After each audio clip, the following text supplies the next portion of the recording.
नमस्कार मित्रों, मैं हूं आपका दोस्त सोनू। आपका स्वागत है मेरे YouTube चैनल हिंदी की बातें में। यहाँ हिंदी माध्यम में 9th से 12th के बच्चों के लिए कुछ सपोर्ट मटेरियल लाने का प्रयास किया जा रहा है। इस कंटेंट को AI की मदद से आकर्षक बनाया गया है। आशा है ये आपको पसंद आएगा। मुझसे जुड़े रहने के लिए सब्सक्राइब करना और बेल आइकन दबाना ना भूलें। नमस्कार। आज हम बात करने वाले हैं एक ऐसे बेहद ज़रूरी संसाधन की, जिसे हम अक्सर सच कहें तो नज़रअंदाज कर देते हैं। हमारे पैरों के नीचे की ज़मीन। तो चलिए इस पूरी बातचीत को एक सवाल से शुरू करते हैं। ज़रा सोचिए, क्या हो अगर हमारा सबसे ज़रूरी संसाधन, हमारी ज़मीन, चुपचाप ख़त्म हो रही हो? ये एक ऐसा मूक संकट है, एक साइलेंट क्राइसिस जो हमारे ग्रह की नींव को ही हिला रहा है। तो सबसे पहले ये समझना जरूरी है कि आखिर वो मूल समस्या है क्या, जिसकी हम बात कर रहे हैं, और वो है लैंड डिग्रेडेशन, यानी भूमि निम्नीकरण। तो ये भूमि निम्नीकरण आखिर है क्या? देखिए, आसान शब्दों में कहें तो इसका मतलब है हमारी जमीन की सेहत का बिगड़ जाना, उसकी क्वालिटी में गिरावट आना। और ऐसा होता क्यों है? ज्यादातर हमारी अपनी गतिविधियों की वजह से। जब हम जमीन का बहुत ज्यादा इस्तेमाल करते हैं या लंबे समय तक उसके मैनेजमेंट पर ध्यान नहीं देते, समझिए ये एक तरह से जमीन का बीमार पड़ना है। अब इस संकट की गहराई को समझने से पहले ये जानना बहुत जरूरी है कि जमीन, हमारी धरती, आखिर हमारे लिए इतनी बुनियादी, इतनी जरूरी क्यों है। अब जरा इस नंबर पर गौर कीजिए, 95%। है ना चौंकाने वाला आंकड़ा? इसका मतलब ये है कि हमारी लगभग 95% जरूरतें, चाहे वो खाना हो, घर हो या कपड़े हों, वो सीधे सीधे जमीन से ही पूरी होती हैं। इससे अंदाजा लगता है कि हमारी निर्भरता इस पर कितनी ज्यादा है। और यही बात इस पूरे संकट को और भी गंभीर बना देती है। देखिए, जमीन ही तो वो आधार है जिस पर प्राकृतिक वनस्पति, वन्य जीवन और हम इंसान, हमारी पूरी आर्थिक गतिविधियां, सब कुछ टिका हुआ है। पर सबसे बड़ी बात यह है कि ये एक सीमित संसाधन है, ये हमेशा के लिए नहीं है, और इसीलिए इसका बहुत सावधानी से और योजना के साथ इस्तेमाल करना जरूरी हो जाता है। अगर हम भारत के संदर्भ में देखें तो ये विविधता और भी साफ नजर आती है। हमारे देश में करीब 43% मैदान हैं, जो हमारी खेतीबाड़ी की रीढ़ हैं। फिर करीब 30% पहाड़ हैं, जो हमारी ज्यादातर नदियों का स्रोत हैं। और बाकी 27% पठार हैं, जो खनिजों और जीवाश्मों का भंडार हैं।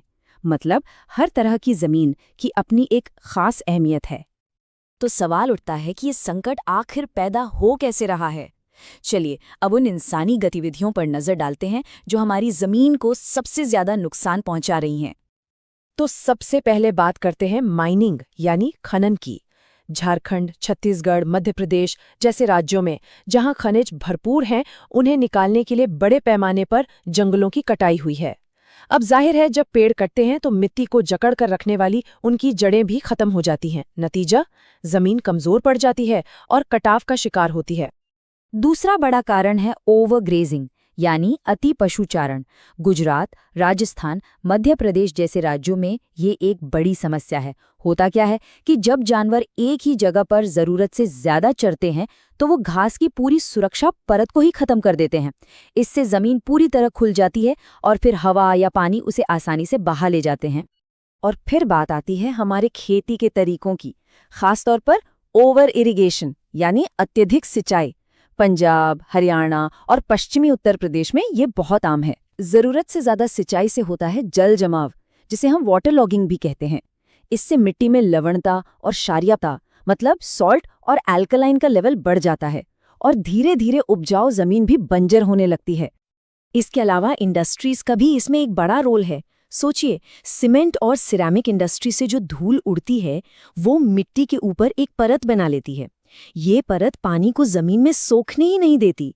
और तो और जो इंडस्ट्रियल वेस्ट, मतलब बिना ट्रीट किया हुआ गंदा पानी निकलता है, वो तो सीधे सीधे हमारी जमीन और पानी दोनों को जहरीला बना रहा है। तो इतनी सारी चुनौतियों को देखते हुए अब हम एक अहम मोड़ पर खड़े हैं। हमें अब शोषण की सोच से हटकर स्थिरता, यानी सस्टेनेबिलिटी की तरफ बढ़ना ही होगा। और इस बदलाव की सोच को महात्मा गांधी की एक बात बहुत खूबसूरती से बयां करती है।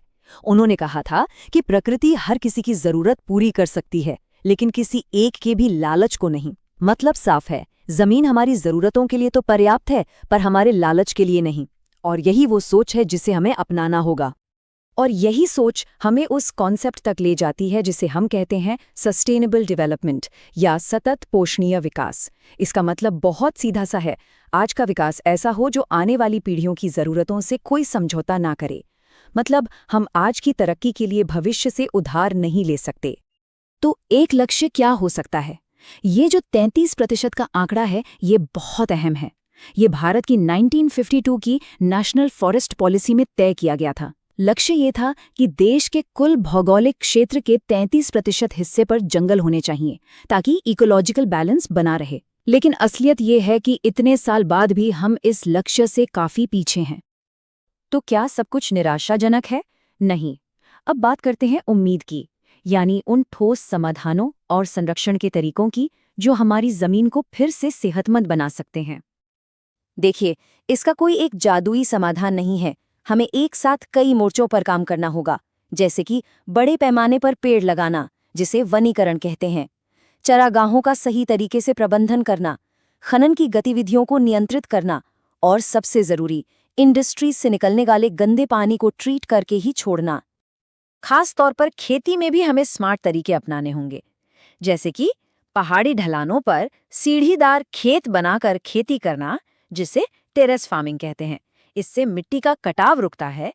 इसी तरह ढलान पर आड़ी जुताई करना, जिसे कंटूर प्लोइंग कहते हैं, वो पानी के बहाव को धीमा कर देता है। और फसलों के बीच में घास की पट्टियां उगाना, यानी स्ट्रिप फार्मिंग, ये हवा के जोर को तोड़ने का काम करता है। और फिर कुछ खास इलाकों के लिए कुछ खास उपाय भी हैं, जैसे खेतों के चारों ओर पेड़ों की कतारें लगाना, जिसे शेल्टर बेल्ट्स या रक्षक मेखला कहते हैं। ये तेज हवा से मिट्टी को उड़ने से बचाती हैं। इसी तरह रेगिस्तानी इलाकों में कांटेदार झाड़ियां लगाकर रेत के टीलों को स्थिर किया जा सकता है। ये सुनने में भले ही छोटे उपाय लगें, लेकिन ये बहुत बड़ा बदलाव ला सकते हैं। तो आखिर में सार क्या है? यही कि भूमि एक अनमोल तोहफा है, लेकिन ये सीमित है। इसका खराब होना एक बहुत गंभीर खतरा है। पर अच्छी खबर यह है कि समाधान हमारे ही हाथों में है। अगर हम सावधानी से रिसोर्स प्लानिंग करें और संरक्षण के उपायों को अपनाएं, तो एक टिकाऊ भविष्य बिल्कुल हासिल किया जा सकता है।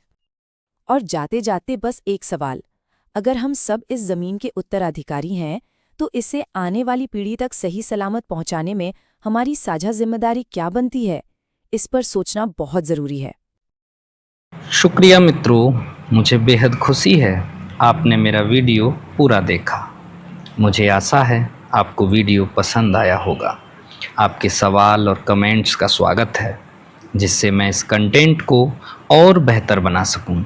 साथ ही हमारे चैनल को सब्सक्राइब करना और बेल आइकन दबाना न भूलें। Thank you.